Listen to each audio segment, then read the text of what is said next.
हरे राम राम राम हरे हरे, हरे कृष्ण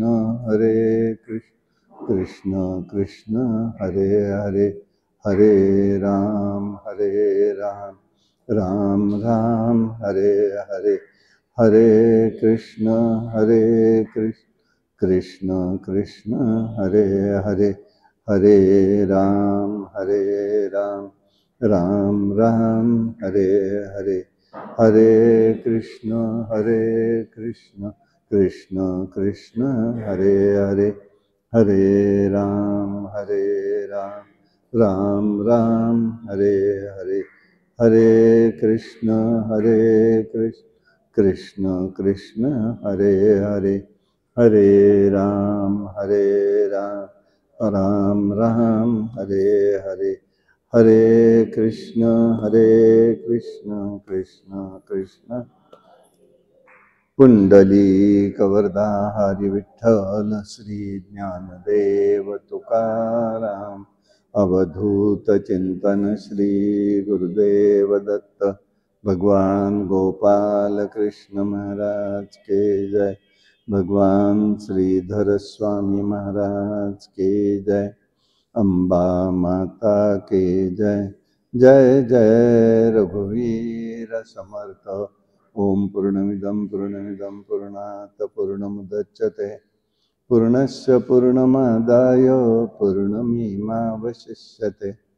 नमः शान्ताय दिव्याय सत्यधर्मस्वरूपिणे, स्वानन्दामृत तृप्ताय श्रीधराय नमो नमः। नमो देवै महादेवै शिवाय सततं नमः, नमः प्रकृतिभद्रायै नियतः प्रणता स्मता, सर्वमंगलमांगल्ये शिवे सर्वार्थसाधिके, शरण्ये त्र्यंबके गौरी नारायणी नमोस्तुते। हरि ओम।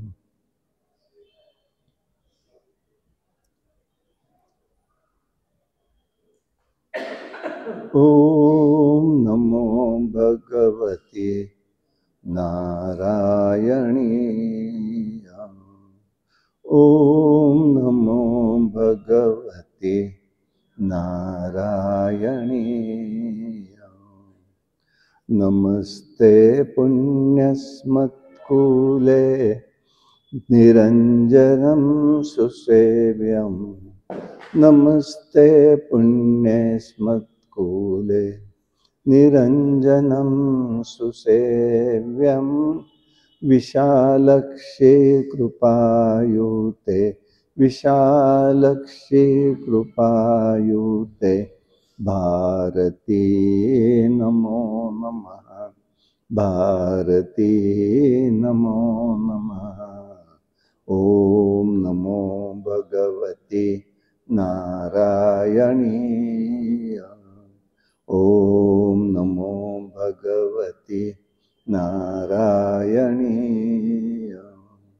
उदयस्तु सदाशिवे सर्वपातैकमुच्यते, उदयस्तु सदाशिवे सर्वपातैकमुच्यते, मयूरेश्वरी विजया मयूरेश्वरी विजया, पद्मावते नमो नमः, पद्मावते नमो नमः।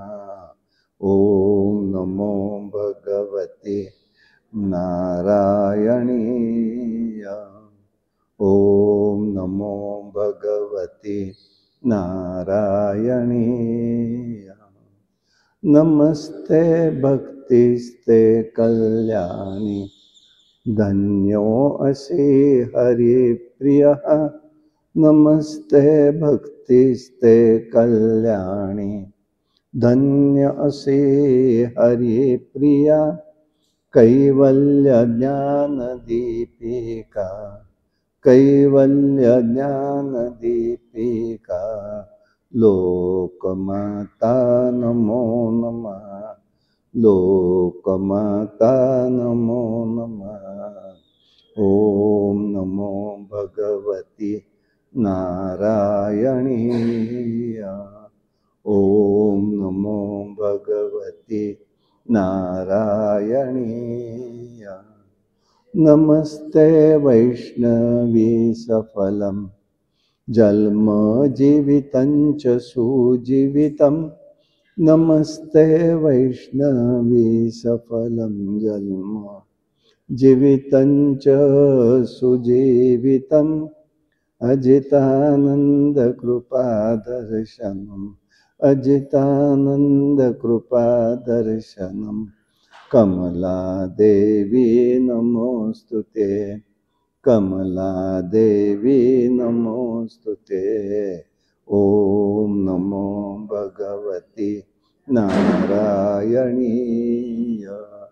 ओम नमो भगवती नारायणीय। अंबा माता की जय।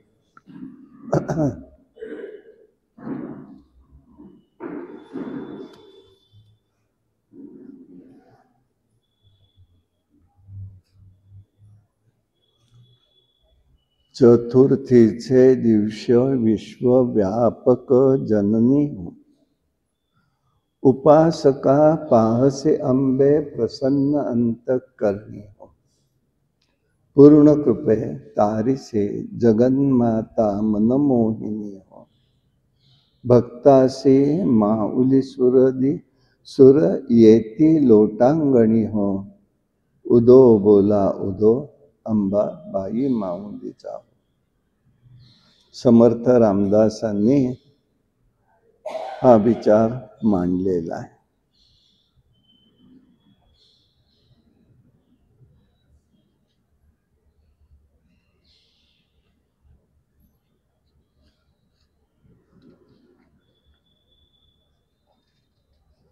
देवीचं सगळं चरित्र या रूपाने सगळा विषय या ठिकाणी मांडलेला आहे। भगवतीने कार्य या विश्वात कशा प्रकारे केले आहे हे त्यांनी सांगितलं।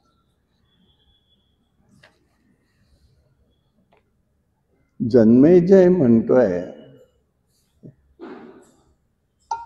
महाराज हे भगवान आपण देवीचं पूजन यज्ञ हे सगळं सांगताय।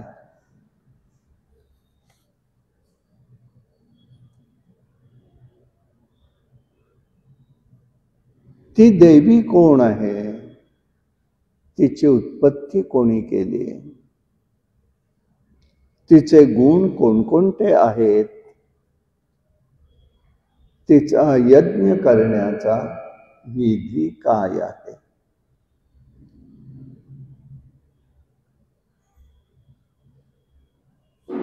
ऋषी म्हणतायत, राजा तू विचारतोयस ती फार चांगली गोष्ट आहे। तुझी बुद्धी थोर आहे। सर्व जीवांचं कल्याण व्हावं म्हणून हा प्रश्न तू करू शकलेला आहेस। वास्तविक ह्या सगळ्याचे उत्तर देणं अत्यंत कठीण आहे म्हणाले। ब्रह्मादी देवांची उत्पत्ती सांगणं अत्यंत दुर्लभ आहे। प्राचीन काळी मीही हा प्रश्न नारदांना विचारलेला होता। त्यांनी जे मला सांगितलं तेच मी तुला इथे सांगतो।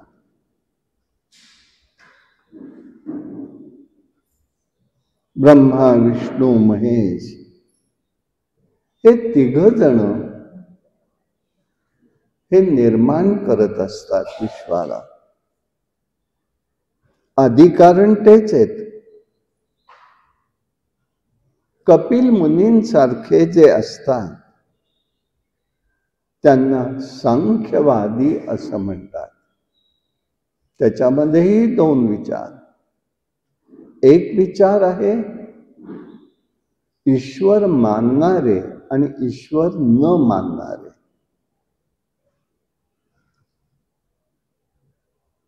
तेव्हा ही सृष्टी ईश्वर विरहित आहे असं जे मानतात ते मग कशाला मानत असतात? तर ती गुण उत्पन्न जे गेलेले जातात त्यातनं विश्वसृष्टी निर्माण झाली असं म्हणणं त्यांचं असतं.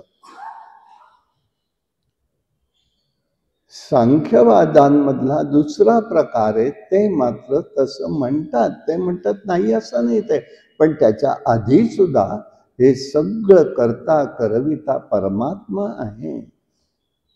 त्याची अद्याशक्ती जी असेल ती ही भगवती आहे.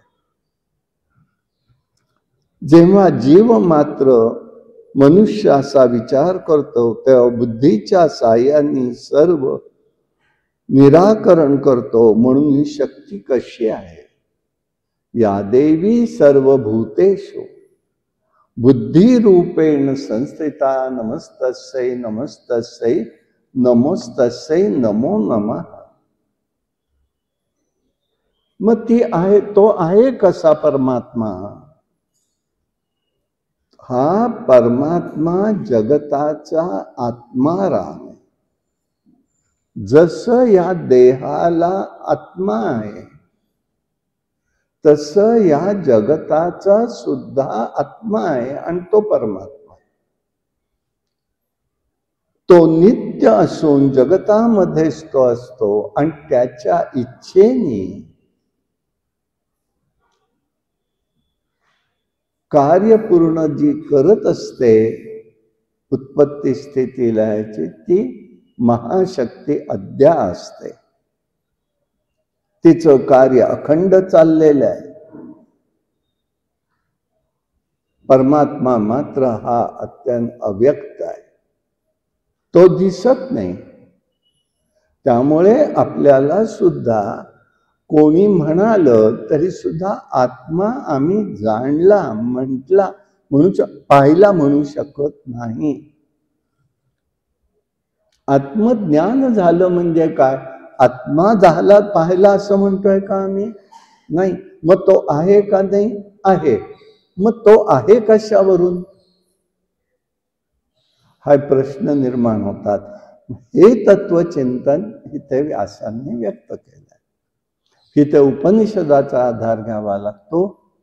केन उपनिषद नावाचं उपनिषद आहे. केन प्रेषिता मनः, मनाला प्रेरणा देणारा कोण आहे? हे इंद्र शिष्य ऋषींना विचारतात. म्हणजे मनाला प्रेरणा देणारं कोणीतरी स्वतंत्र आहे, लक्षात घ्यायचं आहे आपल्याला. ते एकदम करत नाही आहे. मग हा देणारा कोण आहे? मग हा उपदेश हा उमा भगवतीने उपदेश केलेला, इंद्राला केला. आणि इंद्राला उमेनी एक विचार मांडला की हे बघ इंद्रा, जेव्हा एखादं मडकं असतं त्याला भोकं असावी सर्व बाजूनी आणि मध्ये एखादी दिवा असावा, पणती असावी, त्याचा प्रकाश दिसत असतो त्या भोकातनं. तो म्हणशील मग मला दिलं, ज्ञान झालं की त्याच्या आत काहीतरी आहे, म्हणजे ज्योत आहे, अमुक आहे तमुक आहे म्हणतोस. पण तिला ज्योत दिसली का? ती तर ती दिसत नाही. त्या भोकातनं दिसलं काय? प्रकाश दिसला. तोच प्रकाश आम्हाला दिसत असतो. कुठे? त्याचा नित्य आम्ही अनुभव घेत असतो. कुठे घेतो? स्वप्नात. स्वप्न जेव्हा पडत असतं तेव्हा प्रत्येकाची स्थिती काय असते? प्रत्येक जीवाची, प्रत्येक जीवाची स्थिती त्याला स्वतःचे स्वतः दिसतो. पण आत्ता जागृतीत तुम्ही स्वतःच स्वतःला पाहू शकता का? पाहू शकत नाही. माझा मी मला. पण स्वप्नामध्ये हा होता, तो होता, तो होता. एखादं भीषण स्वप्न पडलं, घाबरणं होतं, घाम सुटतो, परिणाम होतच असतो. मग हे सगळं दाखवणारं कोण आहे? तो आत्मप्रकाश आहे. म्हणून आत्मा आहे. तसं हा परमात्मा आत आहे आणि त्याच्या इच्छेनी ही भगवती सगळं कार्य करवते. आणि मग गुण पूर्ण पुढे येतात आणि हाच परमात्मा महाविष्णू आहे. तो शक्तीमुळे प्रगट होत असतो. म्हणून जीवाच्या ठिकाणी पूर्ण ज्ञानस्वरूप प्रगट होतो. नारदांनी सांगितलं कसं आहे बाबा. पाशांकुशविरभीतम मंदहासिनी माया मणिद्वीप वसती सदा देवी करी सहाय्या. ही देवी सहाय्य करणारी आहे भगवती. नारदांनी म्हणाले प्रलयकाल झाला, महाविष्णू शेष हे निद्रिस्त होते. निद्रा देवीचं स्मरण केलेलं आहे. तिथे निद्रा स्तोत्र आहे. निद्रा ही देवी मानलेली आहे बर का. मग आता तिचं कार्य काय? निद्रा सुक्तामध्ये त्याचा विचार आलेला आहे. निद्रा सुक्त काय करत असतं याचा अनुभव घेतो आपण. आपण दमलेलो असतो, आपण झोपतो. झोपल्यानंतर पुन्हा आपण सकाळी उठलेले असतो. स्वप्नही पाहिलेलं असतं किंवा नसतं, काय जे असेल ते. पण उठल्यावर काय वाटतं? ताजं तवानं वाटतं. मग हे केलं कोणी रात्री? एका झोपेवरती मनुष्याला हे करून देणार कोण आहे? ती निद्रा देवी आहे. शरीराचं भरण पोषण ती एक प्रकारे करत असते. कसलं पोषण? शरीरात रक्तमास वाढून देत नाही. स्फूर्ती, प्रेरणा, फ्रेशनेस म्हणजे शब्दांनी कळेल, हे सगळं निर्माण करत असते ती. म्हणून इथे देवी भागवताने निद्रा स्तोत्र मांडलेलं आहे. आणि तिचं स्तोत्र गायन जर केलं तर झोपेच्या गोळ्या घ्याव्या लागत नाही. प्रसिद्ध तू, ती प्रसन्न असते.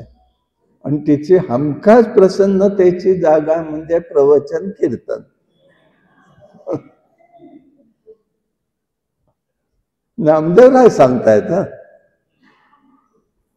निद्रे नागविले म्हणतायत ते.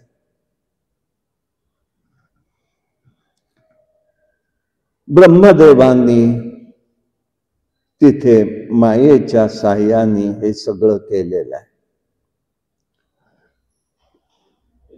त्या तिघांनाही या भगवतीने विमानातनं बसून सृष्टीचं सगळं दर्शन करवलेलं आहे. विशाल आहे विमान. निनाद आहे तिथे. रत्नांनी अलंकृत रमणीय आहे. भगवती संबंध विश्व विश्वात कसं कार्य चाललं आहे ते तिने दाखवलेलं आहे. परब्रह्म आणि शक्ती देवता एकत्र करून कार्य करतात. ब्रह्म निर्गुण निराकार निरंतर रूपरहित आणि अतिव्यापक आहे. विष्णू विराट स्वरूपी आहे. श्री महाविष्णूंचं परमपद हे निर्मळ तेजस्वी अनंत विस्तृत आहे. ब्रह्मांडाचा विभू आणि नियंता आहे. या जगताचा प्रभू हा ईश्वर आहे. सर्वव्यापी निराधार जन्म मरण शून्य सज्जन दुःख हरण करणारा विष्णू ब्रह्मांडाचा कर्ता आहे. आणि चैतन्याची क्रियाशक्ती ही भुवनेश्वरी जगदंबा आहे. मग विमान कुठे होतं? मनोवेगाच हे विमान आहे.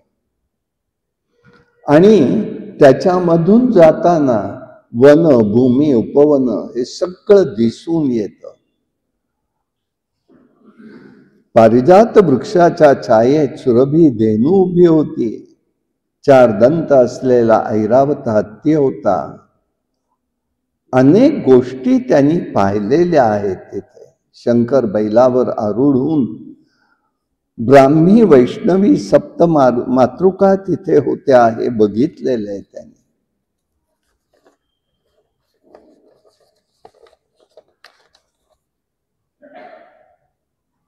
इंद्रधनुष्याच्या सर्व रंगाच्या छटा असलेल्या वस्त्रांनी युक्त असं भवन होतं. हिलाच वेदगर्भा विशाल क्षीरूपान बीजमयी म्हटलेलं आहे.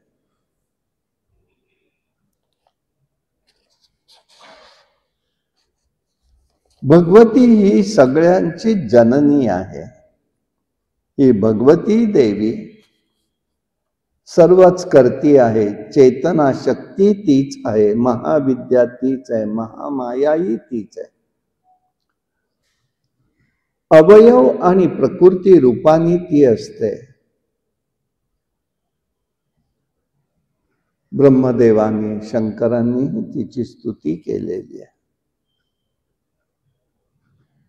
ते म्हणताना म्हणाले, हे वेदजननी, सर्वांचेच आदी माया तू असून प्रलयकाली सर्वांना जड स्थूल सूक्ष्म शरीर दिलेली आहे. सर्व सृष्टी जात ही आपल्या शरीरात विलीन करून टाकते आणि संपूर्ण विश्वाचा लय ही करत असते. ती नेहमी बीजरूपाने राहत असते. केव्हा फलोन्मुखता येईल हे सांगता येत नाही.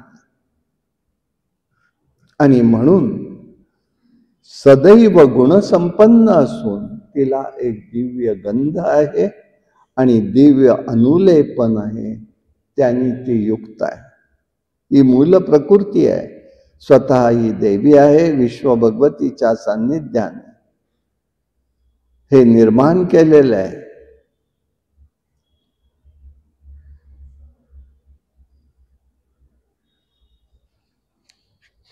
हे महालक्ष्मीचं परमतत्वचं ज्ञान सहजासहजी कोणालाही होत नाही. आणि जोपर्यंत हे ज्ञान होत नाही तोपर्यंत मनाला शांती मिळत नाही. तो भ्रमित अवस्थेत राहतो. चित्त एकाग्र होऊ शकत नाही. विरक्त ज्ञानी योगीच या तत्वचिंतनाच्या अभ्यासाने काम बघू शकतात. हा विचार त्या ठिकाणी आहे. विष्णूंनीही तिची स्तुती केली आणि तिला लोकमाता म्हणून संबोधलेलं आहे.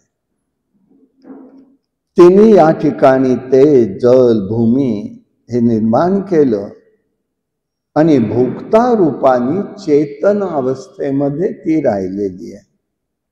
मनुष्य शक्तीशिवाय कोणताच व्यवहार पुरा करू शकत नाही. वस्तू नाममात्र विशिष्ट भासते, त्याला नामरूप नाही, गती मात्र जाणवत असते.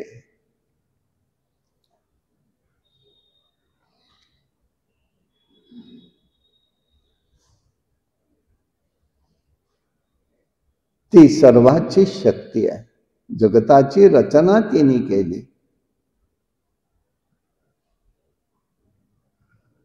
आणि मनुष्याजवळ जागृततेने कुठे राहिली आहे तर ती जागृततेने तपरूपाने तपधनाच्या साहाय्याने ती साधकांच्या जवळ असते. तपधन आहे, त्या रूपाने ती राहते. ह्याचा अर्थ 2 प्रकारचा आहे, लक्षात घ्यायचा आहे. उपासना आणि साधना. म्हणून आजच्या ह्याच्यात समर्थ रामदास काय म्हणतात, उपासका पाहसे आंबे प्रसन्न अंतःकरणी. म्हणजे उपासक आहे. उपासक म्हणजे उपासना करणारा. म्हणजे 2 प्रकार दिसतात तिथे, उपासना आणि साधना.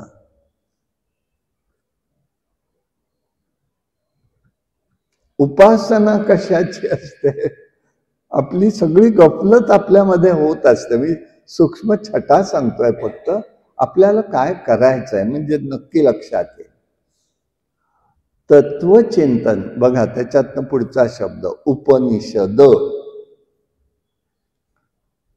उप म्हणजे जवळ, अनिषद म्हणजे बसणं. भगवंताच्या सान्निध्यात राहून आपण त्याचं तत्वचिंतन करणं ती उपासना. म्हणून उपनिषद. म्हणजे उपनिषद ही जाता जाता कॅसेट लावून आम्ही इकडे बघत बसायचंय नाही. आता प्रश्न असा पडतो बर का, मग कॅसेट वापरणं योग्य का योग्य? कॅसेट वापरणं, आपण ज्या काय CD कॅसेट काय जे असेल त्याच्यावर ऐकतो आपण, चांगलं का वाईट? वाईट नाही पेक्षा चांगलं, पण चांगलं नाही. वाईट नाही पण चांगलं पण नाही. का? त्यातनं जी म्हणजे आताच्या शब्दामधलं तुम्हाला लक्षात, फेस टू फेस जो इंटरॅक्शन होतं, भावरूपाचं होतं, तत्वाचं होतं, ते त्याच्यात होत नाही. पण काहीतरी कानावरती राहणं हे केव्हाही चांगलं. काहीतरी याचा अर्थ उपनिषद आहे, विष्णू सहस्रनामे, काम करता करता बघता बघता कुठेतरी लक्ष तरी राहतं. एखादा शब्द आवडतो तेव्हा तो तिकडे आपलं लक्ष ओढलं जातं, पाहिलं जातं, हे ठीक आहे. पण त्यांनी तत्वचिंतन होत नाही. मग साधना काय आहे? साधना याचा अर्थ असा आहे, मी मंत्र जपाची साधना करतो म्हणजे तिथे साधना जर आहे तर ती मला ठराविक काळ बसूनच करायला पाहिजे.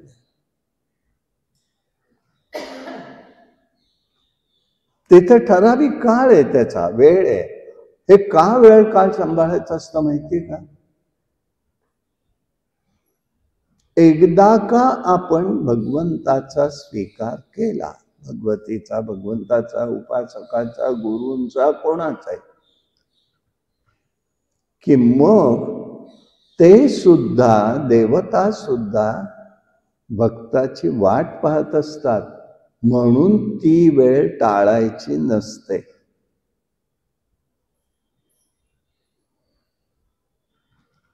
श्राद्धादी पक्षाला सुद्धा पूर्वज आपले त्या योनीतले त्यांच्या त्या तिथीला वाट पाहत असतात. काय करतायत, देतायत का नाही. आणि त्याच्यावरती विशेष एक भाग असतो, त्यांचा वर्षाचा काळ एका दिवसाच्या साधन उपासनेने, तर बसणंच आहे ना, उपासनाच आहे ना ती पण पितरांची. त्यांचं वर्ष जात असतं. कशामुळे? केवळ आपल्या स्मरणामुळे, आपण केलेल्या स्मरणामुळे. ती साधना आहे. तिथीला नाही झालं तर दिलेला आहे, अंतरित म्हणून दिले. तिथीला तुम्ही नाही केलं हरकत नाही, नाही जमत एका वेळेला, नुसतं त्यांचं पुण्य की यथा अवकाश मी करतोय, तरी समाधानी असतात. अन्यथा त्याचे अनेक दोष निर्माण होतात. ते काय काही सांगता येत नाही, कुठल्या रूपात समोर येते. आम्हाला येत नाहीत, आम्ही काय केलं, काही नाही. तर बरं मग म्हणणं काय तर, अहो न करणारे सुखी असतात, तुम्ही इच्छासारख्यांनी करून काय उपयोग आहे? ऐकायला लागतं ना. हो, नाही नाही, हो नाही नाही, कल्याण कुळाचं कल्याण चिंतत असतं म्हणून सांगितलं. तसे उगीच नाही, कुलचिंतनाने. मग तुमच्यापेक्षा आम्ही बरे न करणारे, आम्हाला काय मग तुम्ही म्हणाले त्यांना असं का होतं ना आम्हाला का असं होतं, करून सवरून सुद्धा. पुन्हा शब्द वरचा आहे बरं का, करून सवरून सुद्धा.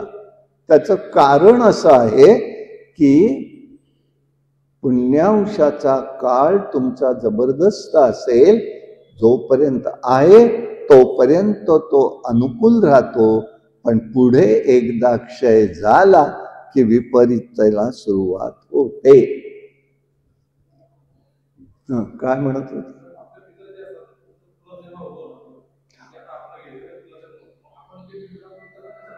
ना आता तिथे आता कसं मिळतं त्याचं उत्तर आहे असं. ते मिळतं का नाही मिळत, एक पार्ट, एक भाग. तो विचार आपण का करायचा? कर्तव्य काय आहे वेदांनी सांगितलेलं, तुम्ही स्मरण करा, आम्ही स्मरण करायचं, संपलं. एक ही सैनिकी आज्ञा आहे. सैनिकाला एकदा आज्ञा केली की शूट म्हणजे शूट, चांगलं वाईट योग्य अयोग्य तू ठरवायचं नाहीच. समजलं?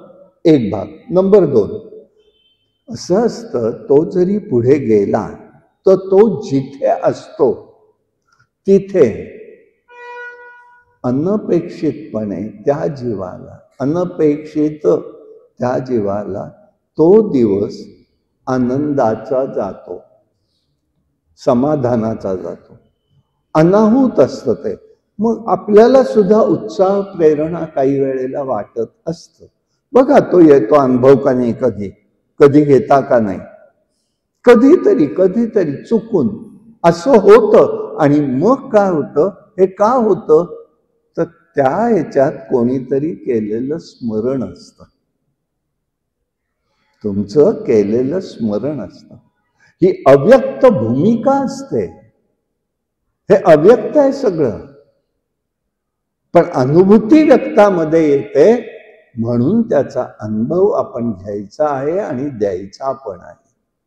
आणि यामुळे या ठिकाणी कसं बघायचं आहे हा भाग त्यांनी सांगितलेला आहे.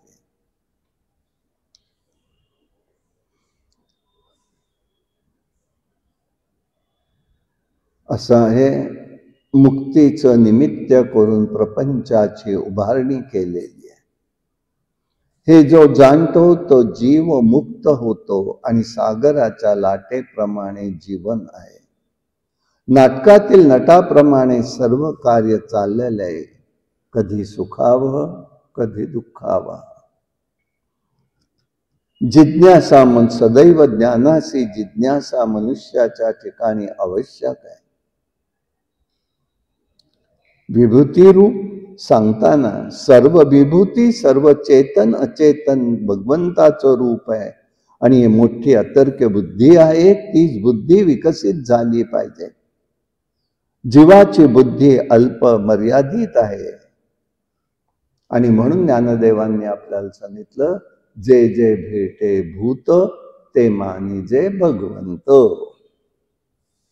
जे जे कोणीही जीव मात्र भेटेल, आणि पुढचं म्हणजे नुसतंच एक नाही, ते मानिजे भगवंत. जे जे आपल्या समोर आहे ते विश्वरूप आहे, हे बुद्धीचं व्यापकत्व आहे. वासुदेवाशिवाय काही नाही, ते टिकणंही आवश्यक आहे. आनंद स्वरूप देवी जगदंबा आहे, त्या दृष्टीने ज्ञानाचे स्वरूप मनात येतं आणि जीवाला शांती मिळते. बघा तुम्ही, राधेय आणि कौंतेय एकच आहेत. यात ज्ञान कोणतं? दोन व्यक्ती असून एकच व्यक्ती आहे हे समजणं आणि अनेक एकत्वाच्या ठिकाणी अनेकत्व भासणं, हेही दिसणं, हा दोष आहे. आम्ही म्हणायला लागलो पुन्हा की राधेय वेगळा आहे आणि कौंतेय वेगळा आहे, तर चालणार आहे का? हे कर्णाच्या विषयीचं बोलतोय. तोच राधेय आहे, पण ज्या व्यक्तीने त्याचा सांभाळ केला त्या स्त्रीचं नाव राधा होतं, म्हणून तो राधेय आहे. जन्मदाती कुंती माता म्हणून तो कौंतेय आहे. हे ज्ञान व्हायला पाहिजे आहे, हा त्याच्यातला महत्वाचा भाग आहे. विष्णूंनी देवीची स्तुती केली आणि प्रकृती विधाता कल्याणी कामदाची बुद्धी तूच आहेस म्हणतायत. अशा प्रकाराने सगळं स्वरूप त्यांनी सांगितलं. नवाक्षर मंत्राबद्दलही सांगितलं. भुक्ती आणि मुक्ती देणारा मंत्र आहे नवाक्षर मंत्र. म्हणजे ओम ऐं ह्रीं क्लीं चामुंडा विच्चै. तू सकल अखंड माता आहेस. वेदांनी तुझी योजना यज्ञ संबंधामध्ये पूर्णपणे न करता तुझ्या अंशापासून निर्माण झालेल्या स्वधारूप देवीची योजना केलेली आहे. स्वधारूप देवी म्हणजे ही शक्ती आहे. म्हणून यज्ञामध्ये स्वधा म्हणायची पद्धत आहे. ओम नमो भगवते वासुदेवाय स्वाहा. आणि स्वधा म्हणायचं आहे पितरांसाठी. प्रत्येकाला वेगवेगळे शब्द आहेत. ती देवता ही भक्ती शक्ती देवतेच्या या शक्ती आहेत सगळ्या, आणि त्या कार्य करतात की त्या जीवाला तो अन्न पाणी जे काही आहे त्या कुळात ज्यांनी दिलेलं असेल त्याला जाऊन ते पोहोचत असतं. मनुष्याच्या कर्माच्या ठिकाणी परिश्रम योजना करता तुझ्या अंशभूत शक्तीची योजना केलेली आहे. हे भगवती, तुझ्या चरणकमलाच्या धुलेने सर्वजण पवित्र होतात. मोहरूपाने सर्वांना मोहित करण्याची शक्ती तुझ्यात आहे. पर ब्रह्मरूपाचा तू स्वीकार केलेला आहेस. तू भक्तियुक्त योगाने तू कल्याणी आहेस. तूच एक अशी चतुर आहेस की भुक्तीही तूच देते आणि मुक्तीही तूच देतेस. तुझ्या कृपेशिवाय कोणाचाही संसार सफल संपूर्ण होत नाही. तेव्हा हे आदिमाये, आमच्याकडून उत्पत्ती स्थिती लय करून घेतेस. विष्णू म्हणतात तिला. कर्तृत्व, गुण, इच्छा, उपाधी, काळ यापासून तेजोमय ईश्वर जरी अलिप्त असला तरी तुझ्या मोठ्या लीलेनी आणि साक्षीनी असतो. दृश्य आणि अदृश्य हे दोन विभाग आहेत. या दोन्ही विभागात एकच परमात्मा भरूनही अंतोच तुझ्यात निर्माण झालेला आहे. अशा प्रकाराने त्यांनी उपदेश केलेला आहे. मग पुढे शिवानी विष्णूंनीही त्या ठिकाणी भगवतीची स्तुती केलेली आहे. तू नित्य आहेस म्हणतात. नित्य काय आहे? तिचं परिचक्र सतत चाललेलं आहे. उपजणं, स्थितीत राहणं, नाश होणं. उपजणं, स्थितीत राहणं, नाश होणं, हे सतत चालू आहे. आणि त्यामुळे बुद्धिमंतांची बुद्धी, बलवंतांची शक्ती, कीर्ती, कांती, कमला, निर्मला, तुष्टी ही तुझी रूप आहेत. तू वेदाची गायत्री आहेस. तू स्वधा आहेस. सगुणा आणि अर्धमात्रा तूच आहेस. तुझ्या ठिकाणी 3.5 पीठशक्ती समजतात. देवीच्या रक्षणासाठी तूच अगम आणि निगम याच्या रचना केलेल्या आहेस. मग यातून देवीचं श्रेष्ठत्व त्यांनी सांगितलं. नित्य सनातन ब्रह्म अशी अद्वितीय शक्ती ही आहे. विश्व उत्पत्ती काळात ती द्वैत भाव निर्माण करते. उत्पत्तीचा संसर्ग, उपाधीचा संसर्ग होतो आणि सर्वत्र 2 रूप दिसू लागतात. छाया आणि प्रतिबिंब ही तिची 2 रूप आहेत. व्यक्ती एक, पण एक छाया रूपाने वेगळी आहे आणि पाण्यामध्ये प्रतिबिंब रूपाने आहे. ही ती 2 रूप आहेत. हे भ्रम निर्माण केले. आणि म्हणून ही शक्ती कशी आहे तर ही अनेक रूपांनी आहे. आणि म्हणून सप्तशतीच्या पाठामध्ये या देवी सर्व भूतेषु म्हणून एकूण किती रूपांनी सांगितलं. बुद्धी, श्री, धुती, कीर्ती, स्मृती, श्रद्धा, मेधा, लज्जा, शुद्धा, तृषा, क्षमा, कांती, शांती, जिज्ञासा, निद्रा, तंद्रा, जरा, अजरा, विद्या, अविद्या, स्पृहा, वांछा, शक्ती, अशक्ती, वसा, मज्जा, त्वचा, दृष्टी, सत्य, असत्य, परा, पश्यंती, मध्यमा. या सगळ्यामध्ये ती आहे, नुसतीच नाही. संसाराच्या सर्व रूपात ही शक्ती आहे. तीच गौरी आहे, तीच ब्राह्मी आहे, तीच रौद्री आहे, ती वाराही आहे, वैष्णवी आहे, शिवा आहे, वारुणी आहे, नारसिंह आहे. वासवी शक्ती रूपात तिचं कार्य चाललंय. हे निमित्त म्हणून ती पुरुषाला पुढे करते आणि विश्वामध्ये ती पाण्यामध्ये थंड असते. कुठे असते ती? पाण्याची दृष्टी दिलेली व्यासाने. पाण्यामध्ये ती थंड रूपात असते. उपाधी आहे, अग्नी लागला की गरम होणं. ती मुळात कशी थंड आहे. नंतर अग्नीमध्ये उष्णता असणं हे तिचं मूळ स्वरूप आहे. उष्णता हे तिचं रूप आहे. सूर्यामध्ये प्रभा असणं, नुसता सूर्यही उपयोगाचा आहे. चंद्रामध्ये शीतलता असणं एकमेव शक्ती आहे. हे सगळं शक्तीचं स्वरूप आहे. हे तत्वनिरूपण नारदांनी सगळं ओळखलं होतं. म्हणून आदि पुरुष अविनाशी आहे, निर्गुण निराकार्य व्यक्त आहे. निर्गुण तत्व कधीही दृष्टीला जाणवत नसतं. बुद्धी, मनाने, चित्ताने समजून घ्यायचं असतं. म्हणून ब्रह्म शोधायचं नाहीये, ते आहे याची जाणीव त्यांनी करायची आहे.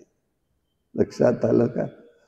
ब्रह्म शोधायला मी चाललो असं नाही म्हणता येणार, म्हणून चालणार पण नाहीये. आणि म्हणून दृष्टीला ते नाशवंत असतं. अविनाशी परमात्मा अदृश्य असतो. तो निराकार निरवयवी आहे. व्यक्त हे नामरूप आणि गुणसंपन्न आहे. निर्गुण शक्ती मानवी दृष्टीच्या पलीकडे आहे. तपस्वी योगी केवळ ज्ञानाने हे सगळं समजून घेतात. अशा प्रकारचं ज्ञान सांगतायत. निर्गुण निराकाराचं ज्ञान प्राप्त होणं अत्यंत कठीण आहे. निर्गुणाची उपासना करायची आहे, त्यात रममाण व्हायचं. रममाण होईपर्यंत सगुणाची उपासना करायची आहे. सगुणाचे संगे निर्गुण पाविते, संत सांगतात. सगुणाच्या संघाने आम्ही निर्गुणाची उपासना करायची.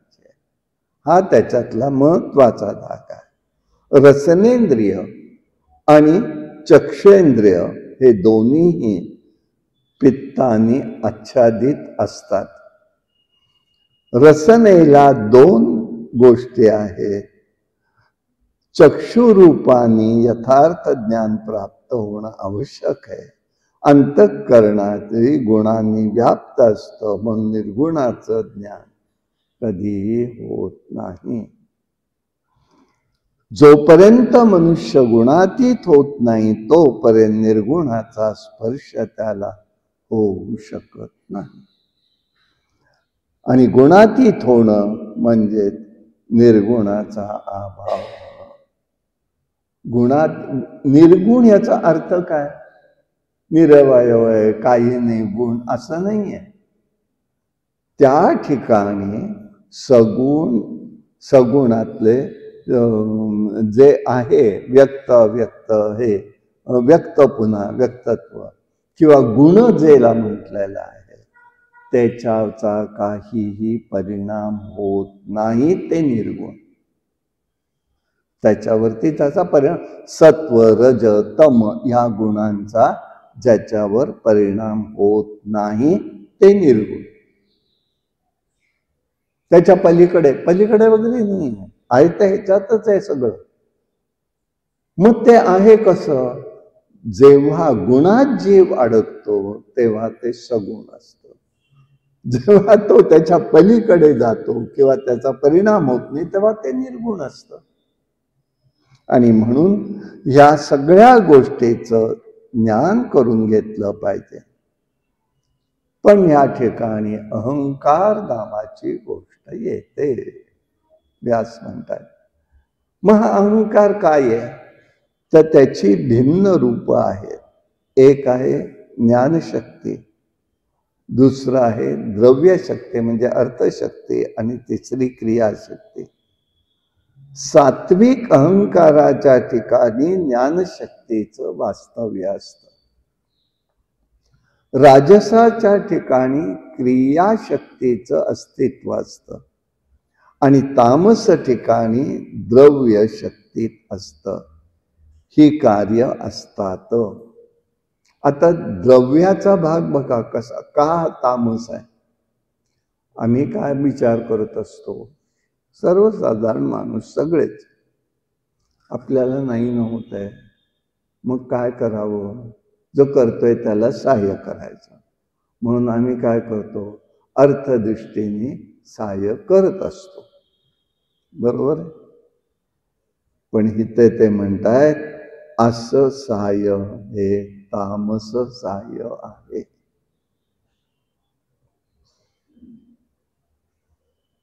मग आता म्हणाल कसं, त्या अहंकाराला मी देतोय, मी दिलंय, मी देईन हा जडलेला भाव असतो, म्हणून तो तामस असतो.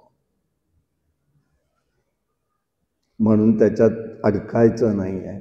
म्हणून करायचं नाही का, करायचं आहे, पण तिथे भाव परत मी आठवण करून देतोय.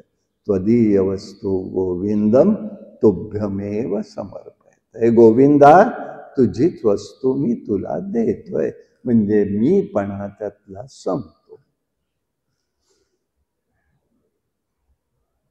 अहंता संपून जाते. आणि यासाठी तामसी रूपात द्रव्य शक्ती राहते. म्हणून कोणाचंही घेऊ नये आणि कोणाचं घेऊन धर्म कार्य करूच नये. मग आता तुम्ही म्हणा एवढाली कार्य होणार कशी. प्रत्येकाला वाटलं पाहिजे हे देव कार्य आहे, मला करायचं, मला सेवा करायची आहे आणि मी ती करतोय, तर आहे ते. एक उदाहरण देतो तुम्हाला, म्हणजे माझ्या ह्याच्यातला इथलाच भागातला देतो तुम्हाला. श्रीधर स्वामींचे दिलंय, मागे सांगितलं, ऐकणाऱ्यांना लक्षात येईल, पण ते स्मरण होतं आपलं. श्रीधर स्वामींची देवता कुलस्वामिनी ही रेणुका माता. हैदराबादचे जे भालेराव राजे रायरन, मोठे प्रतिष्ठित श्रीमंत धार्मिक, स्वामीजींचा त्यांचा अतिशय जवळचा संबंध होता. त्यांना एकदा त्यांनी रेणुकेचा तांदळा दिला आणि त्यांनी सांगितलं की याचा पौष मासामध्ये उत्सव करत जा, एकादशी द्वादशी ते पुढे पंचमी असा. आमचा विवाह झाला, स्वामींच्या दर्शनाला गेलो होतो आम्ही. तिथे स्वामींनी प्रेरणा दिली, हे शतचंडी हवन देवीचं जे आपण करतो ते तू करायचंयस. बरं, दत्त जयंती झाली होती, दत्त जयंतीच्या अगदी विवाह झाला होता, लगेच दत्त जयंती, त्यानंतर लगेचच आम्ही स्वामींच्या आश्रमात. आता आल्यानंतर लगेच पुन्हा यज्ञ. म्हणजे मी सांगण्याच्या भूमिकेत विचार म्हणजे तक्रारीचा नाही आहे, विचार सांगतोय. आता करणार कसं, म्हणाले तर खरं, ठीक आहे तुम्ही म्हणताय, मी प्रयत्न करेन, मला एवढं व्हायला पाहिजे, जमलं पाहिजे. शतचंडी हवन थोडं नाही आहे, 9 दिवसाचं हवन आहे ते. खाली यज्ञकुंड तयार करून घेतलंय, खाली त्याचा हे खूप वर आले. आता हे खाली होतं खूप, 5-7 पायऱ्या होत्या खालच्या याला, इतकं खाली दडलं गेलंय ते. बांधून घेतलं, त्याच्यात तंत्र आहेत, कसं बांधायचं, काय करायचं. म्हणून आम्ही आपली एक छोटी मीटिंग घेतली आमच्या दत्त जयंतीच्या कार्यकर्त्यांची. बाबा असं सांगितलंय, काय काय करायचं, कराल का मदत? बघा, मदत म्हणजे मी आर्थिक काय देव करेल ते करू दे, पण मनुष्याच्या श्रमाची तर पाहिजे ना. इतकं सगळं व्हायला सोपं नव्हतं. बरं, स्वामी भक्तांमध्ये एकच जण सोडून बाकी सगळेच विरोधात. काय करावं माझ्या पुढे प्रश्न, कारण मी लहान, ते सगळेच मोठे. त्याच्यामुळे मी मूर्ख न मी वेडा असं ठरवलं गेलं, अशी जाणीव होत होती. तोंडावर बोललं नाही कोणी, मला जाणीव होत होती. असू दे, तो काही विषय नाही माझा. 8 दिवसात दत्त महाराज फक्त होते जवळनं जाऊन बोललो का, स्वामींनी सांगितलं ना, चिंता करू नका, ते करून घेते. संपलं. एक इतका उत्साह निर्माण झाला. इथेच आम्ही केलं, इथेच पुन्हा येऊन मी राहिलो. सगळ्या गोष्टी होत गेल्या. आणि प्रत्येकाने असं ठरवलं की जे म्हणजे आश्चर्याची गोष्ट, मी नाव घेऊन अतिशय आनंदाने त्यांचं स्मृतीने मी बोलतो. आमचे रामभाऊ वैद्य गुरुजी होते, उपाध्याय. त्यांना म्हटलं, रामभाऊ असं असं झालेलं आहे, किती खर्च येतो, काय येतो, मला सांगाल का? तुला करायचंय, स्वामींची आज्ञा आहे ना. झाला यज्ञ समज. अहो तयारी, तुला काय करायचंय, आम्ही सगळी तयारी करतो, तू इकडे लक्ष देऊ नकोस. म्हटलं, अहो माझ्याकडे द्यायला आत्ता काही नाही, मी दक्षिणा वगैरे किती लागेल, तयारी तर व्हायला पाहिजे ना. बरं, एवढाले पगारही आमचे नाही, आणि आणू कुठलं, हे द्यायचं कोणाचं घ्यायचंच नाही हे डोक्यात. आता करायचं, त्याचा तू विचार करायचा नाही. दक्षिणेपासून लागणारं सगळं साहित्य आणि हे होम, हा विषय माझ्याकडे. कवीश्वरांच्या मंडळी आल्या होत्या, पूर्णाहुती सगळं मी बघणार. हा म्हणते मी बघणार, मी काय करायचं, तर नुसतं बघायचं. अशी अवस्था माझ्यावर आली. आणि आश्चर्याची गोष्ट, स्वामींचीच एक प्रेरणा, बेंगलोरच्या भक्त होत्या, स्वामींच्याच अनुग्रही, आणि तिकडे पालन खूप होत होतं म्हणून त्या घाबरत होत्या. नुकतेच त्यांचे मिस्टर गेले होते. पण स्वामींनी सांगितलं, पूर्णाहुतीची सगळी तयारी तू तिथे पाठव, घेऊन जा, अशा तारखेला पूर्णाहुती आहे. हा, मला माहितीच नाही काही, आम्ही आमच्या पद्धतीने तयार करून ठेवलं होतं. पण बेंगलोरहून ही प्रेरणा देणारी शक्ती कोण होती, पाहणारी कोण होती? सकाळी उद्यान एक्सप्रेस येते, त्या एक्सप्रेसने त्या माऊली इथे आल्या. मी कुठे विचारलं, नेमकं कानडीत विचारलं. म्हणलं, मीच तो आहे. कोण पाहिजे, या रावरू, तुम्हाला काय पाहिजे? म्हटलं, कोण? म्हणाला, मी अशी स्वामींची अनुग्रहित आहे, स्वामींनी आज्ञा केली म्हणून मी काही घेऊन आले. ठीक आहे म्हटलं. तुपापासून सगळं घेऊन आल्या, साजूक तुपाच्या डब्यापासून.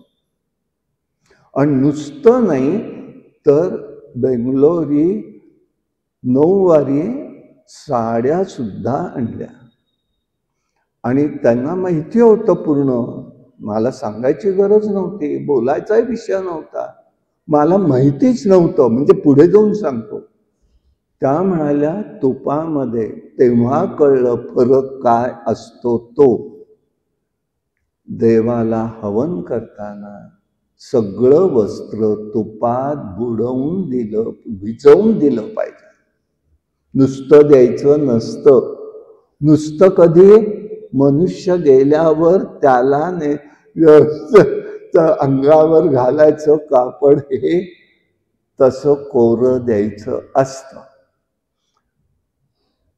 मला म्हणजे अनेक यज्ञ करताना बघितलं होतं म्हणून मला सांगावं लागलं, अरे असं करू नका, त्याच्यात तुपात भिजवून करा, तुपात भिजवून ते वस्त्र अर्पण करा. तंत्र त्याची महत्व आहे त्याला खूप, आणि त्याच्यासाठी सगळं आणून दिलं होतं त्यांनी. नुसतं नाही, पंचरत्न आणली खरी त्याच्या हवनाला द्यायची म्हणून, आणि ते सगळं केलं. मग हवन झालं, पूर्णाहुती झाली. आश्चर्याची गोष्ट म्हणजे पूर्ण देवता इथे समोर स्थापन, तिथे आता फोटो आहे, तिथेच देवता होती रेणुका माता. आणि आम्ही खाली होतो, पूर्णाहुती झाली, गर्दी बरीच होती. आम्ही वर आलो आणि लक्षात असं आलं की हळदी कुंकाचे ते हे जे असतात मोठालं पाळं ते खालीच राहिलंय. मग माझं स्वभाव असं कुठे कोणाला सांगण्यापेक्षा ना पटापट पळत मी खाली गेलो. घ्यायला गेलो, माझे पायरीवरतीच पाय थबकले. क्षमा मागून बोलतोय, म्हणजे माझा गैरसमज करू नका बोलण्याचा. एकदम पाय थांबले का, तर समोरनं दारातनं एक महिला येताना दिसली. आणि म्हणूनही खरं म्हणजे मी मान्य करतो, पण झालं ते मी बोलतोय. अतिशय सुंदर वेगळंच स्वरूप होतं. जाणवलं काय, आणि थांबले माझे पाय तसाच. आणि इकडल्या बाजूला आम्ही काठी लावून ठेवली होती की आत कोणी जाऊ नये, सगळं आत मांड होते. त्या तशाच आल्या पुढे. मला विचारलं, यज्ञ इथेच केलाय ना? म्हटलं हो. देवता इथेच आहे. आणि आम्ही कोणालाही आत येऊन देत नव्हतो, पण मला बोलायचं धारिष्टच झालं नाही, का जीभ वळली नाही माहिती नाही. त्यांनी बांबू बाजूला केले, आत गेल्या. मुख्य देवतेला वगैरे सगळीकडे कुंकू वाहिलं.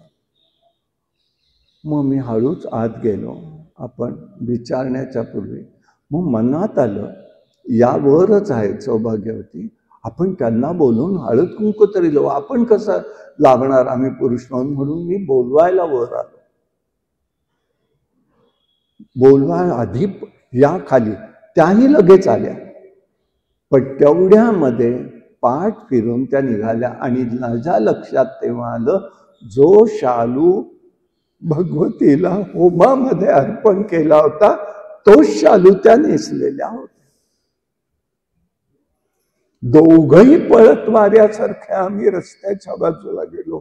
3 रस्ते आहेत समोर, या 2 बाजूला 2, समोरचा. वेड्यासारखे धावलो, कुठेही दिसल्या नाही. जाताना पाठमोऱ्या दिसल्या. आई जगदंबे. आणि वर आलो, आणि आश्चर्याची 500 माणसांचा स्वयंपाक होता फक्त. आणि वर आलो, आरती सुरू झाली, आणि भगवतीच्या डोळ्यातनं गळगळा अश्रू झाला. आणि ही बातमी चौकात पोहोचली. सगळा रस्ता तुडुंब भरले. पोलीसला फरसखान्यातनं बोलून बंदोबस्त करावा, इतकी गर्दी झाली. आम्हाला जेव्हा जीव नाही, जेवण नाही, सगळ्यांचीच गर्दी. येईल तो प्रसाद घेतोय, येईल तो 2,500-3,000 हजार लोकांचा प्रसाद झाला. पण पुन्हा स्वयंपाक आहे तसा, पातेली भरलेली. अवाक झालो, आता करू काय? अनाथ हिंदू महिला आश्रम, निवारा आणि ठिकठिकाणी स्वयंपाक देवाचा नैवेद्य आहे. आणि कसा तयार होत होता कळलंच नाही, कोण करताय कळलं नाही. आणि मग आम्हाला एकदम सुचलं, स्वामींचीच कृपा, स्वामींनी प्रेरणा दिली, भगवतीने दिली.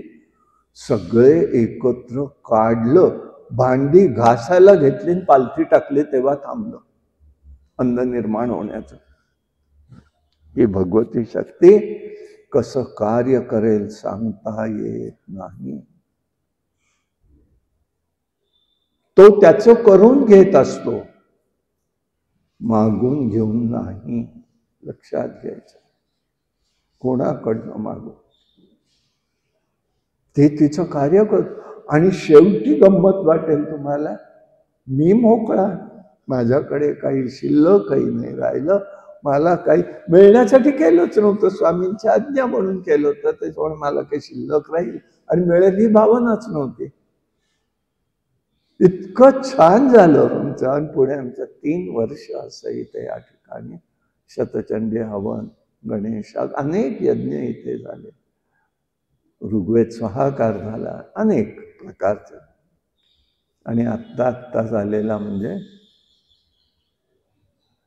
दशमस्कंदाचं हवन 3 दिवसाचं. हे देवानी करून घेतलं, मी केलेलं नाही. परत हात जोडून सांगतो, भगवंतानी भगवतीने करून घेतलं. आमची कुठली ताकद आहे हो? काही तो करून घेतो. कसा करतो माहिती नाही. कुठून आलं, कुठून गेलं, कसं गेलं, काही पत्ता नाही लागला. पण तो हे करत असतो. आणि म्हणून ही द्रव्य शक्ती कशी कार्यरत असते हे आपल्याला दिसेल. आणि म्हणून तिचा नंबर हा तामस शक्तीत केलेला.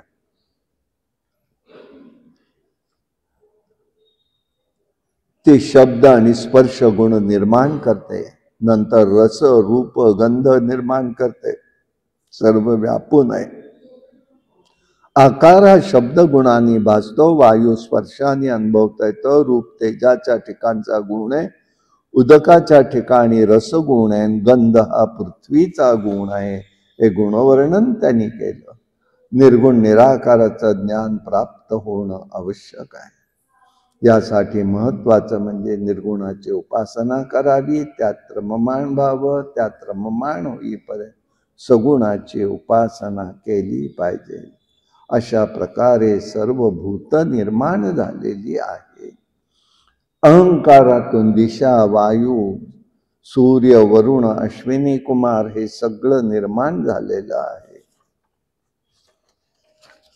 पंचीकरणाच्या साह्याने चैतन्य जीवात्मा प्रतिबिंबित झालेला आहे. या सबंध तत्वज्ञानामध्ये आपल्याला असं लक्षात येईल की आत्मा एक, आपल्या परंपरा कशा आहेत वैदिक धर्माच्या, तत्वज्ञानाच्या, आत्मा परमात्माच आहे. आत्मा परमात्म्याचा अंश आहे. 3 प्रकार धरू, थांबा थोडंसं परत सांगतो. परमात्मा, आत्मा, जीवात्मा, हे 3 बाजू. आत्मा, परमात्मा हाच आत्मा असा मानणारा वर्ग, आणि तोच आत्मा म्हणजे जीवात्मा मानणारा एक विचारधारा. 3रा वर्ग, परमात्मा सप्रतिबिंब म्हणजे आत्मा, आणि आत्मातनच पुन्हा जीवात्मा. 4था प्रकार येतो, परमात्मा, आत्मा हा परमात्म्याचा अंश आहे, आणि त्याचा एक अंश म्हणजे जीवात्मा,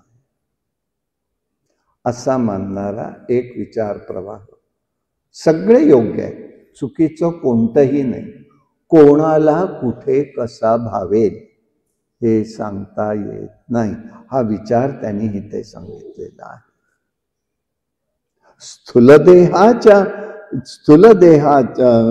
देहाच्या अभिमानाने चैतन्य, वैश्वानर, आदिनारायण हे देवी भागवतात आलेले आहेत. पंचमहाभूत वेगवेगळे विभाग असले तरी परस्पर विरोधी आहेत, पण एकत्र येतात तेव्हा त्यांचं कार्य वेगळं घडतं. एकात्म एक निर्माण आहे, म्हणून तो पंचीकरण नावाचा एक स्वतंत्र विषय आहे. त्याच्यामध्ये तन्मात्रा आहेत, शब्द, स्पर्श, रूप, रस, गंध, आणि त्या जीवात्म्याशी जोडलेल्या आहेत. ती कर्मेंद्रियांशी जोड आहे, ज्ञानेंद्रियांशी जोड आहे. त्याच्यामुळे हे कार्य सगळं चाललेलं आहे असं सांगितलेलं आहे त्यांनी. एकदा वशिष्ठ म्हणाले, विश्वामित्र वशिष्ठांच्या आश्रमात आले. आदरातिथ्य केलं भोजनाच्या निमित्ताने. त्यांच्याकडे असलेली नंदिनी कामधेनू होती. त्या कामधेनूच्या माध्यमातनं राजाला लाजवेल इतकं आदरातिथ्य सुरेख या ऋषींनी केलं. आता त्या ठिकाणी त्यांच्या मनामध्ये आलं, नाही, हे ऋषींकडेही काय उपयोग येते, राजाकडेच असायला पाहिजे. विश्वामित्र म्हणाले, 1,00,000 गायी देतो. तरी वशिष्ठ द्यायला तयार नाही. बळानी घेऊन जायला लागले. नंदिनी रडायला लागली. तेही बोलले. ते म्हणाले, वशिष्ठ म्हणाले, नंदिनी मी त्याग करत नाहीये. राजाला जे काही आपण आता आदरातिथ्य केलं त्याचं फळ आहे. ऐकून नंदिनी रागावली. मोठ्यांदे हंबरडा भरण्यास सुरुवात केली आणि तिच्या शरीरात सशस्त्र सैन्य बाहेर पडलं कानातून.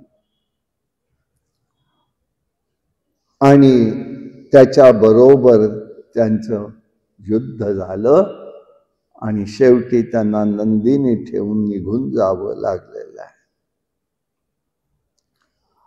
हा कमीपणा वाटला. राजाला अपमान झाला असं वाटलं. महाबलाचा प्रयत्न करून महाबल एवढा असून सुद्धा अपमानित झालो. विश्वामित्रांनी तपस्या करायचं ठरवलं. तपस्या केली. महात्म्यांशी तपस्व्यांनी वैरबुद्धी धरू नये. सर्वावर दया केली पाहिजे. जग दैवाधीन आहे. एकदा ध्रुव संधिष्ठ धर्मनिष्ठ कौशल देशाचा राजा होता. आचरण शुद्ध होता. अयोध्येचं राज्य करायचा. 2 पत्नी होत्या. एक मनोरमा सुस्वरूप चतुर, दुसरी लीलावती सौंदर्यवती आणि गुणी होती.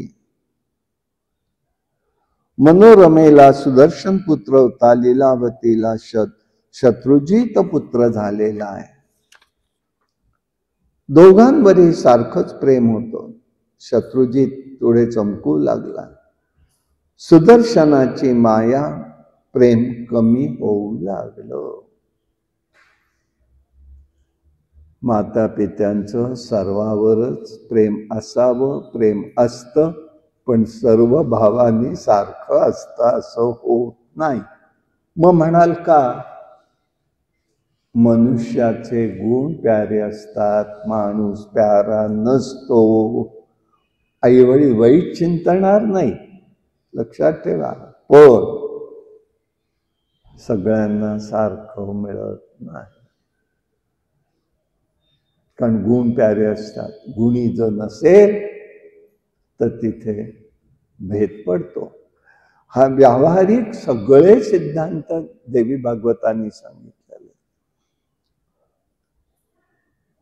ध्रुव संधी वनात गेला. मृगयेला सिंहाने मारलं. वशिष्ठांनी क्रिया कर्मांतर केलं.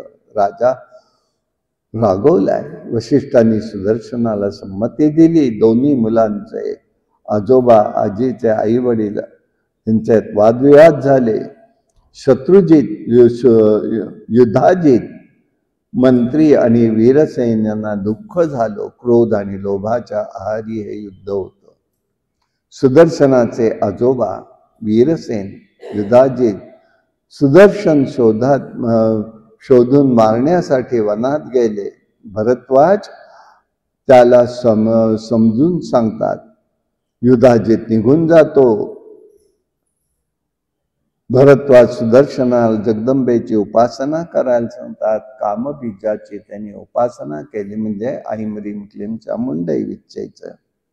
गरुडावर बसलेल्या वैष्णवी भगवतीचं दर्शन झालं आणि रक्तकांती, रक्तवर्ण, रक्त सगळी आभूषण धारण केलेली गरुडा बसून ही भगवती आलेली आहे.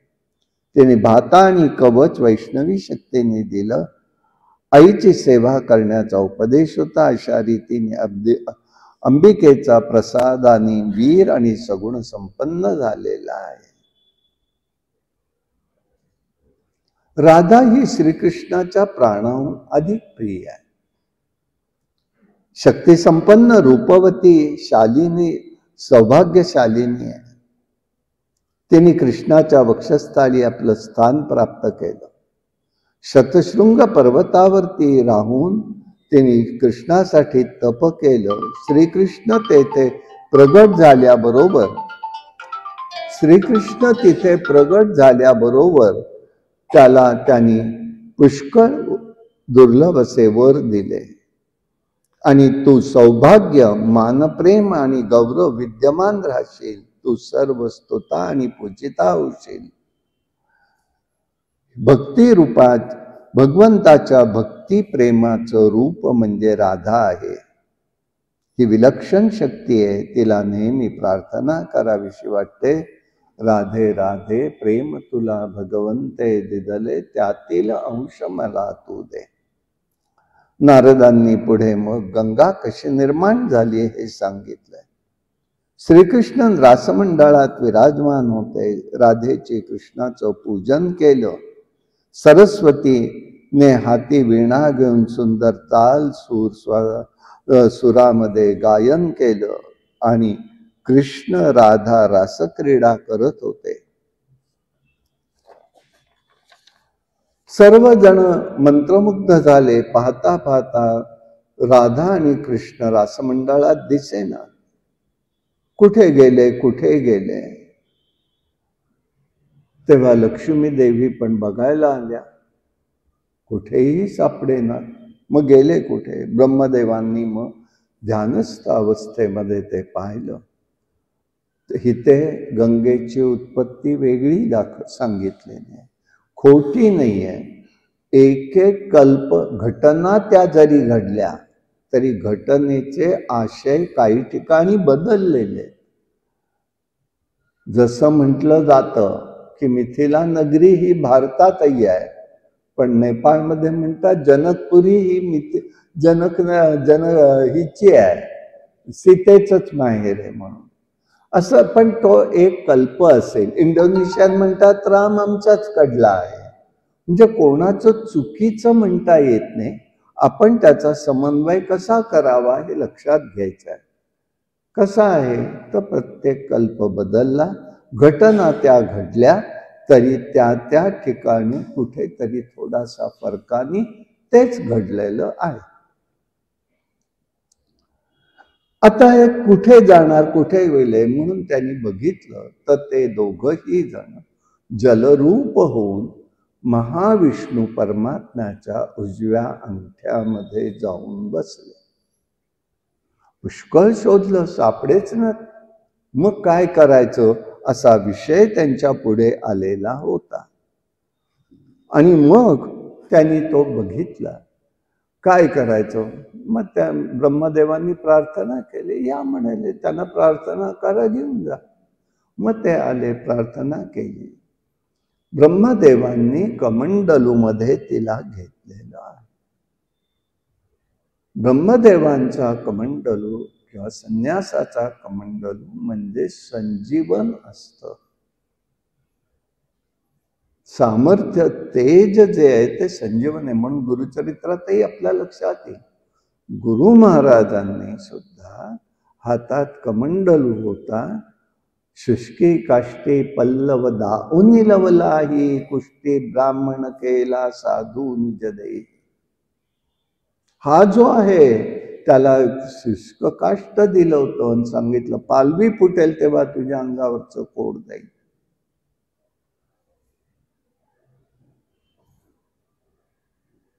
आणि मग त्याप्रमाणे तिथे घडलेलं आहे. पालवी फुटल्यावरती तर हा करतो, लोक चेष्टा करायला लागले. काय वेडा आहेस का, एवढं खाली उतरून वर पाणी आणायचं घालणं, हे चेष्टा केली स्वामींनी तुझी, असलं काही करू नको. ठीक आहे म्हणाला.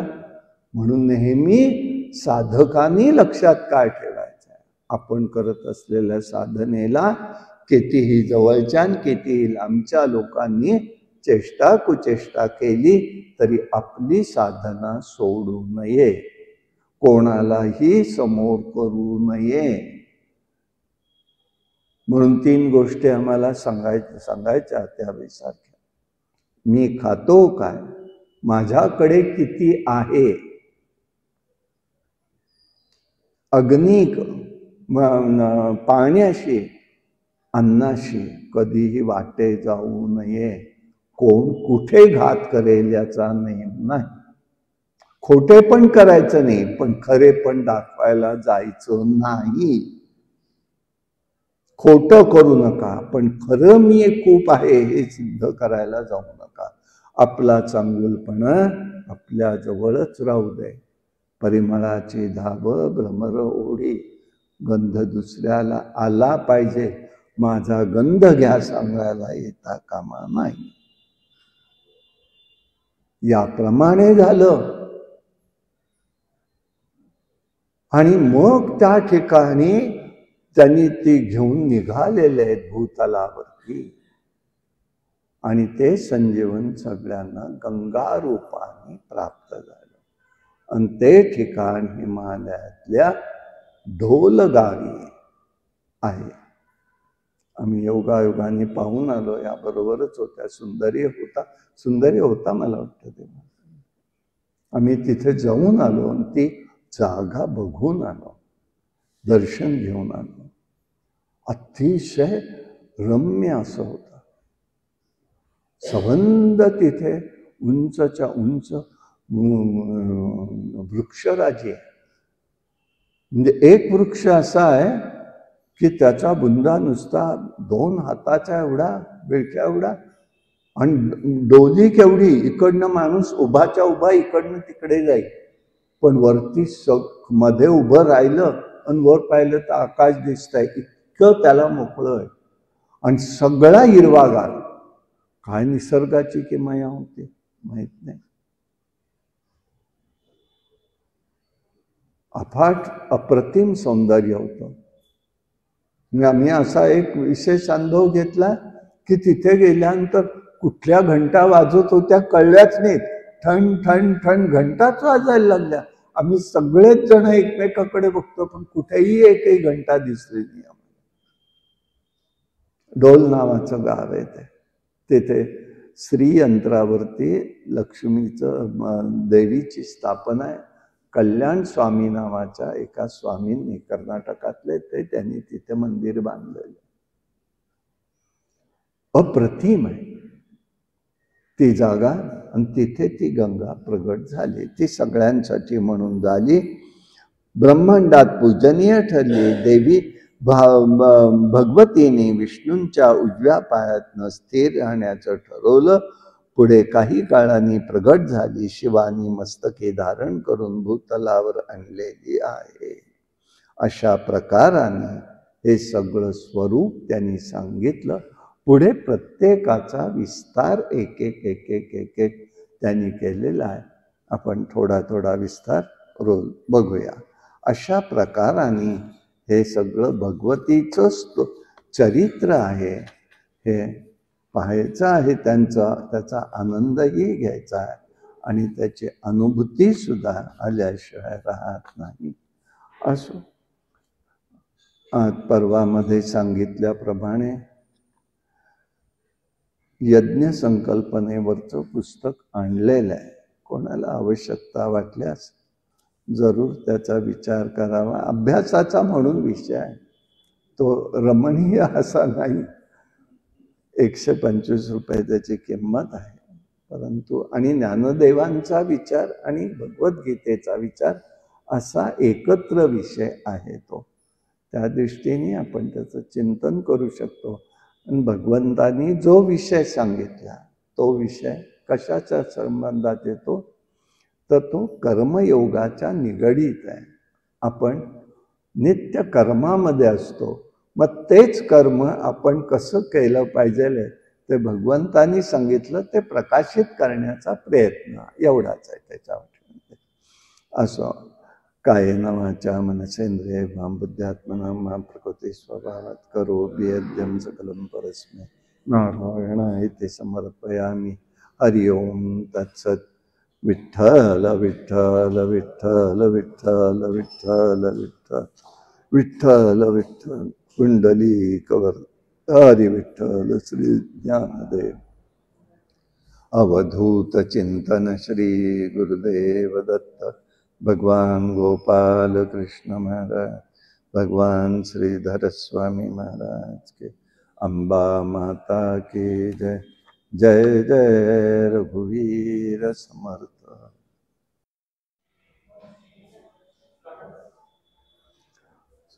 दुर्गे दुर्गटवारी तुझन संसारी, अनाथनाथे हे करुणा विस्तारी।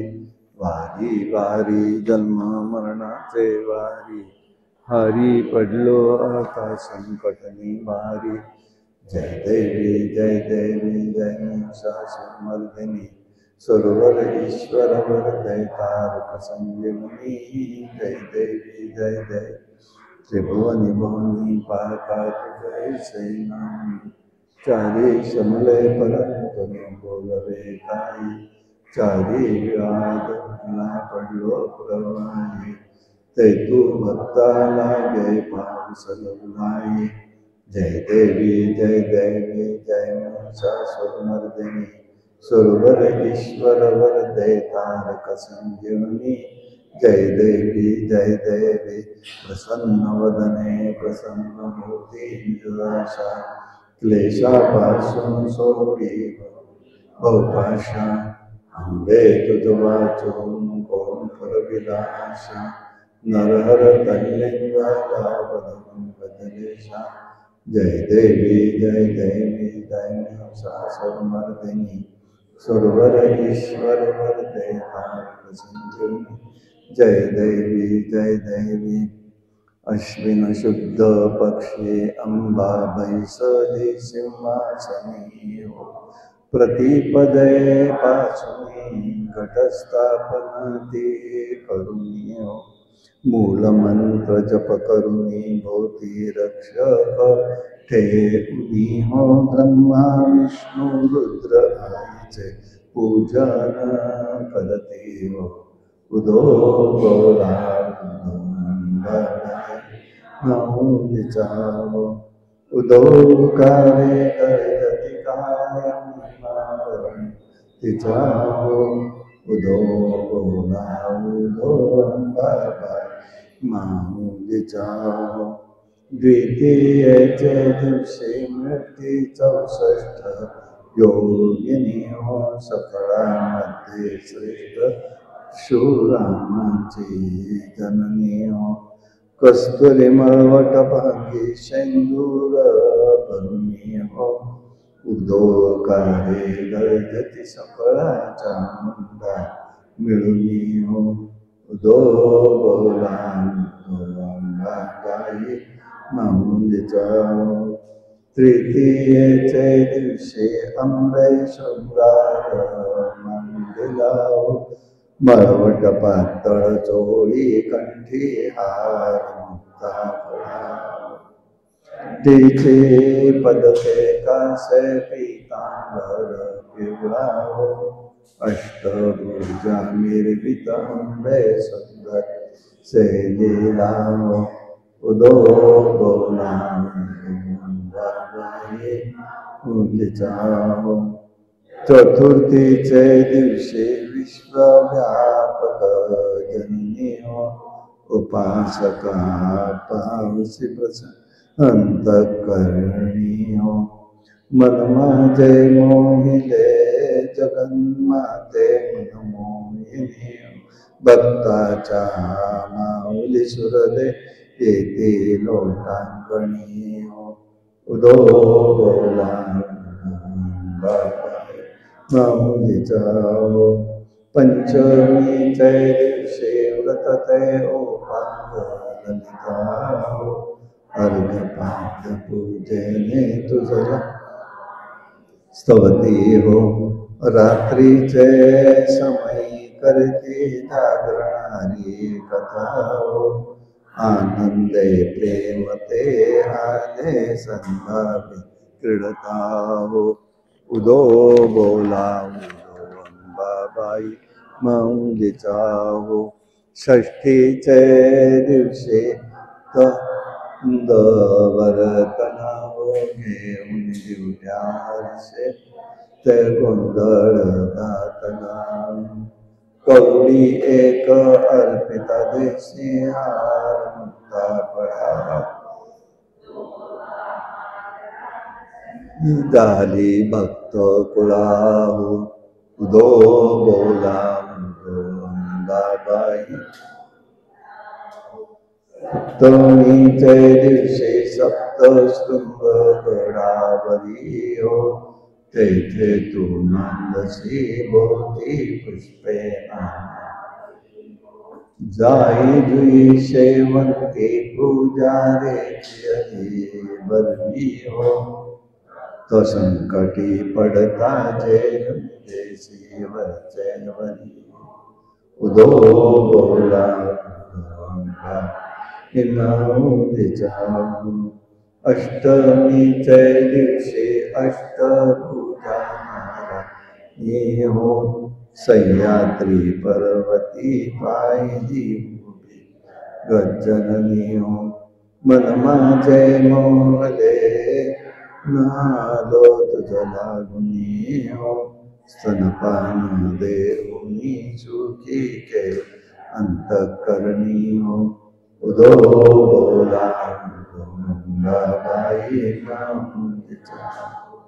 नवमीचे दिवशी 9 दिवसांचे पारणे सप्तशती हो महावने सद्भक्ती करुणी हो षड्रसाने नैवेद्यासी अर्पयती भोजनी हो आचार्य ब्राह्मणा धृत केले कृपे करुणी उदो बोला